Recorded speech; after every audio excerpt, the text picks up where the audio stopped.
तीन बहुओं का चार ससुराल।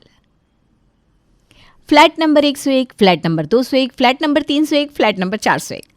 इन चारों फ्लैट में एक के अलावा एक और चीज भी कॉमन थी। इन चारों फ्लैट वालों का सरनेम शर्मा था।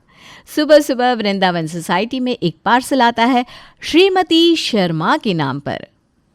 अरे भैया, ये मिसेस शर्मा किस फ्लैट में रहते हैं? उनके नाम का एक कुरियर है। पार्सल में क्या है बता सकते हैं आप?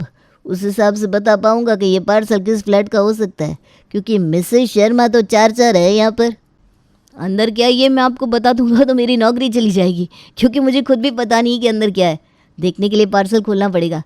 वैसे अगर सोसाइटी में चार चार शर्मा है तो नाम पूरा लिखना चाहिए था भेजने वाले को। आप ज़रा देखिए ना भैया, आज मेरा ड्यूटी पर पहला दिन है। आज ही अगर काम नहीं हुआ तो नौकरी चली जाएगी। अच्छा, तुम टेंशन मत लो, मैं कुछ जुगाड़ लगाता हूँ।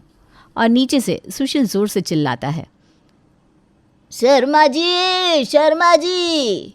यहाँ सुशील शर्मा जी कहता है और वहाँ चारों फ्लैट की बालकनी पर एक एक शर्मा जी पधार जाते हैं। लो आ गए चारों, अब पूछ लो इनसे कि किसका पार्सल है। इस सोसाइटी में अगर पार्सल शर्मा जी के नाम का है तो इन चारों में से किसी एक का ही हो सकता है। किसके नाम का पार्सल है भाई? माना तो कुछ मंगाया नहीं। तूने मंगाया था कि विवेक? जेब में फूटी कोड़ी नहीं है भैया, मैं क्या मंगाऊंगा? निकल का होगा।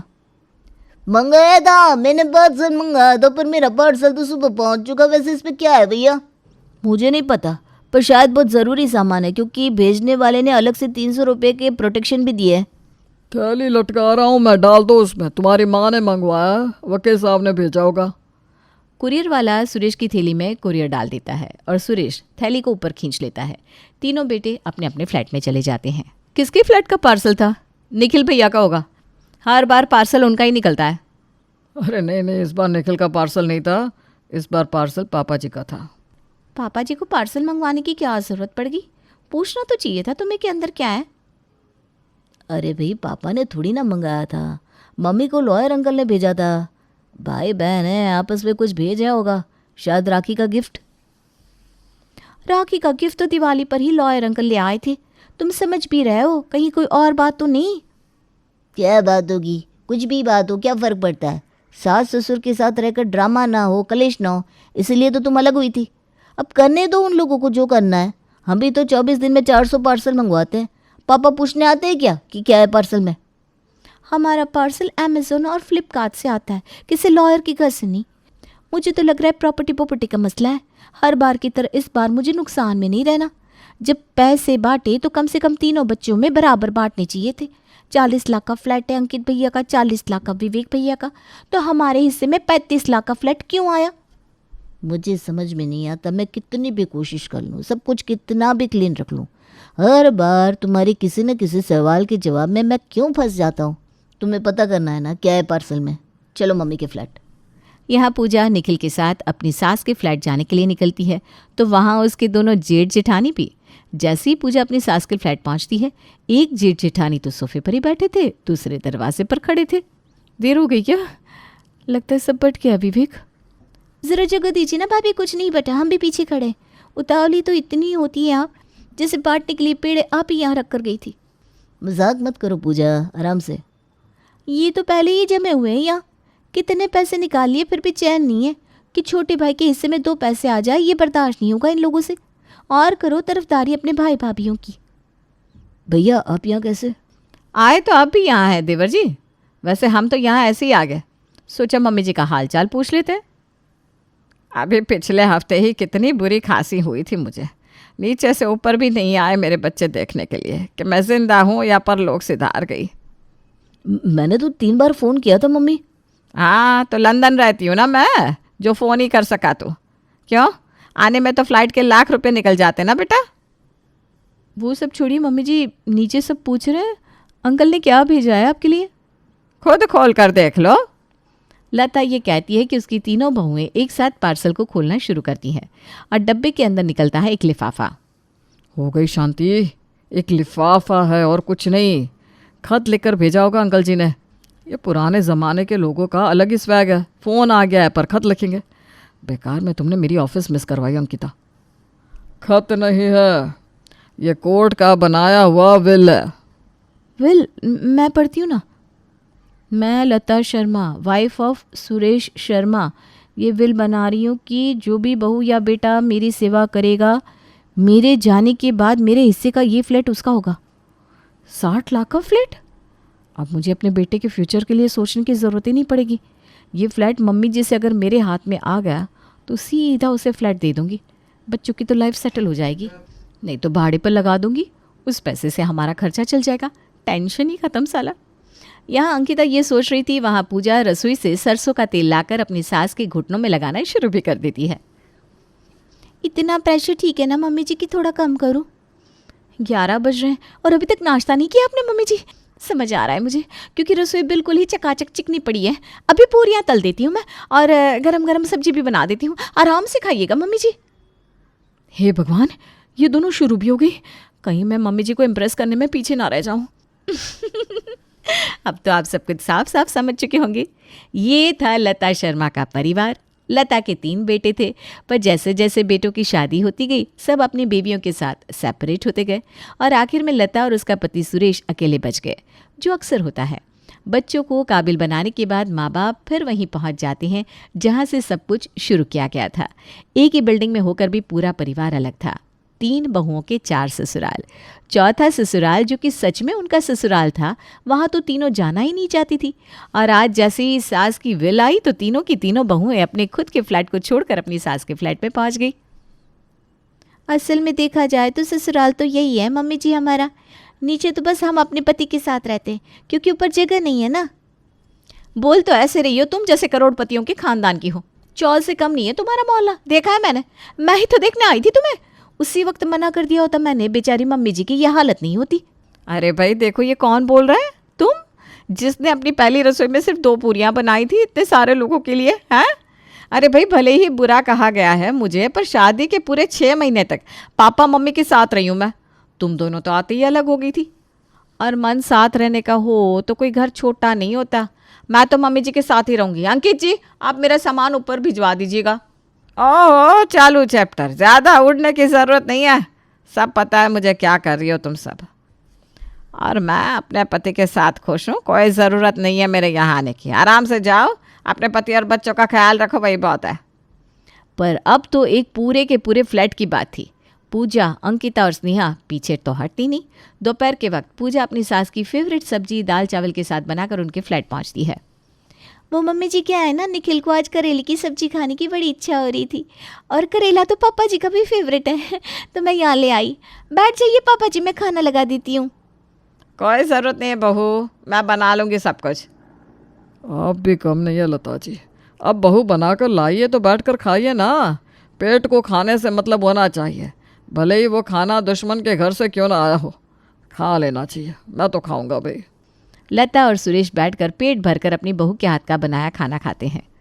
मैं बर्तन साफ कर देती हूँ मम्मी जी, और कोई ज़रूरत हो तो बताइएगा। अपने बर्तन और टिफ़िन लेकर पूजा वापस अपने फ्लैट लौट जाती है। शाम के ठीक 4:30 बजे अपने सास ससुर के लिए कितली में चाय लेकर वो ऊपर जाती है, जहाँ पहले से ही उसकी जेठानी स्नेहा मौजूद थी। अपनी चाय उठाइए और निकल जाइए यहाँ से भाभी। पता नहीं क्या मुझे कि किस दूध की चाय पीती हैं आप। तू कहीं कुत्ते बिल्ली के दूध की चाय तो नहीं पिला रही बहू? नहीं पापा जी, पाउडर की दूध की चाय बनाती है भाभी। क्या चाहती हैं आप, इस उम्र में मेरे सास ससुर की तबीयत खराब हो जाए, दूध का पाउडर उनके पेट में जाकर जम जाए? छी छी छी छी, आप इतना गिर जाएंगे मैंने नहीं सोचा था भाभी। आप मेरी बनाई हुई चाय पीजिए मम्मी जी।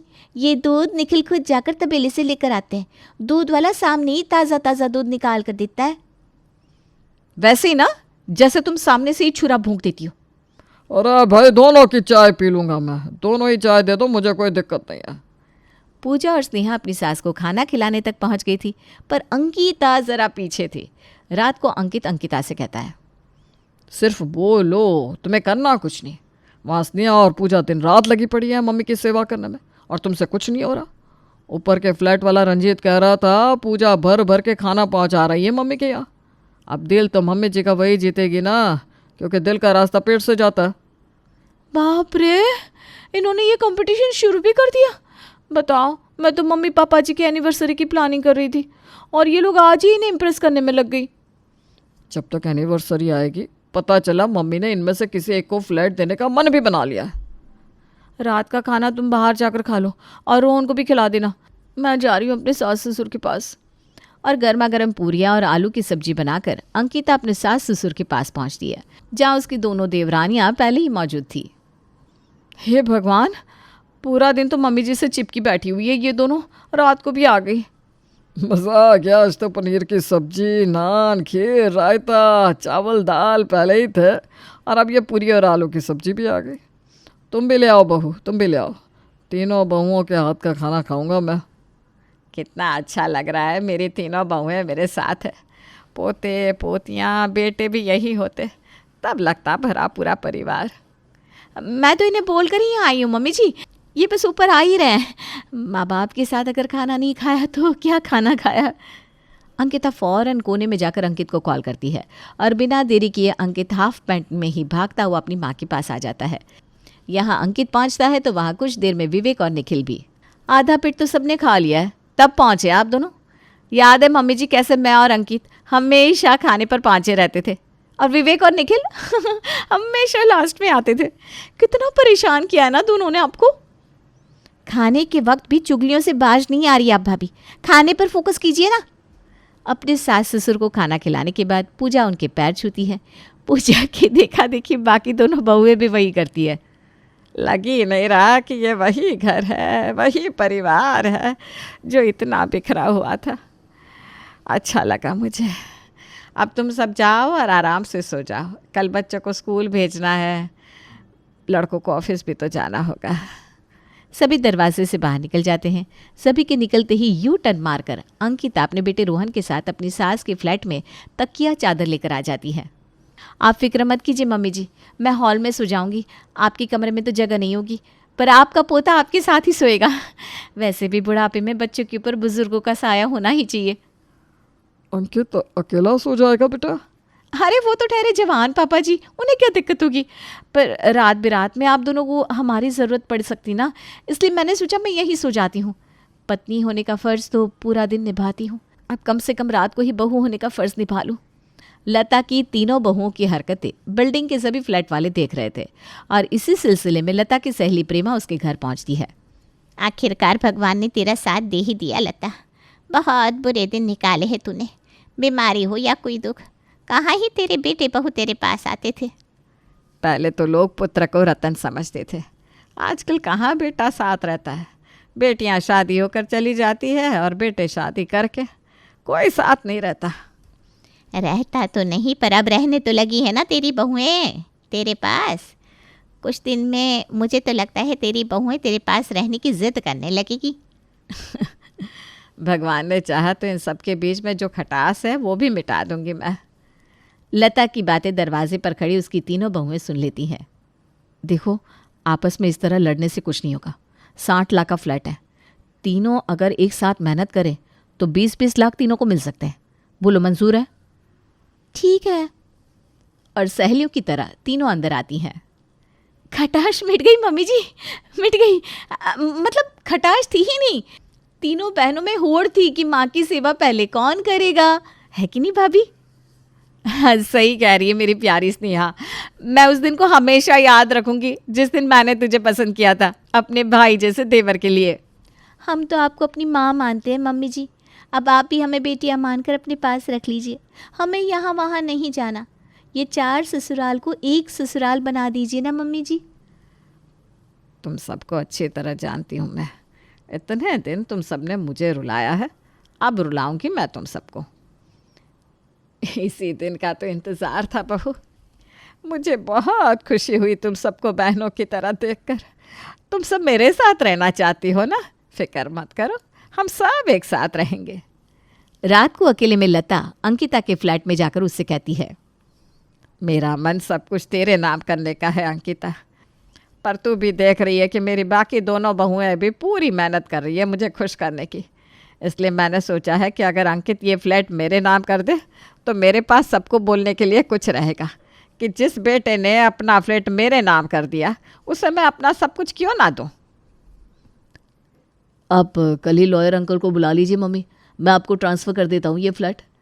घूम फिर कर दोनों फ्लैट वापस आपको मेरे नाम ही तो करना है, क्या फ़र्क पड़ता है। यही बात लता अपनी बाकी दोनों बहुओं को भी कहती है और तीनों फ्लैट को अपने नाम करवा लेती है। एक हफ्ता और फिर मम्मी जी सभी के सामने अपने फ्लैट को हमारे नाम कर देगी और हमारा फ्लैट तो उन्हें हमारे नाम करना ही होगा। पूरे 1 करोड़ की प्रॉपर्टी होगी हमारे पास, विवेक, पूरे 1 करोड़ की। और वहाँ वो दोनों तितलियाँ सोच रही है कि मैं उनके साथ मिलकर मम्मी जी को इम्प्रेस करूँगी। पागल हूँ क्या मैं? खुशी तो मुझे भी बहुत है स्नेहा, और ये सब तुम्हारे कारण हुआ है। आखिरकार तुमने मम्मी का दिल जीत ही लिया। पर 1 हफ्ते बाद आते हैं खरीदार, क्योंकि लता ने चारों ही फ्लैट बेच दिए थे और चारों फ्लैट बेचकर लता ले लेती है एक बड़ा सा घर। ये क्या किया मम्मी जी आपने धोखा दिया हमें। धोखा तो हमारे बेटों ने हमें दिया, तुम लोगों के कहने पर। जिन बच्चों को हमने पढ़ाया लिखाया काबिल बनाया, उन बेटों ने बहला फुसला कर हमसे पैसे लिए और फ्लैट खरीद कर हमसे अलग हो गए। तो वही काम हमने कर दिया तो बुरा किया क्या? वैसे भी तुम तीनों कुछ दिन पहले अपनी सास के पास रहने के लिए बेताब हुई जा रही थी, तो रहो अब अपनी सासू माँ के पास। ये घर तो 1 करोड़ का ही पड़ा जी, बाकी 1 करोड़ तो अभी भी मेरे बैंक अकाउंट में है। वो तो उसे ही मिलेंगे जो बहू मेरी सेवा करेगी। फंस गए।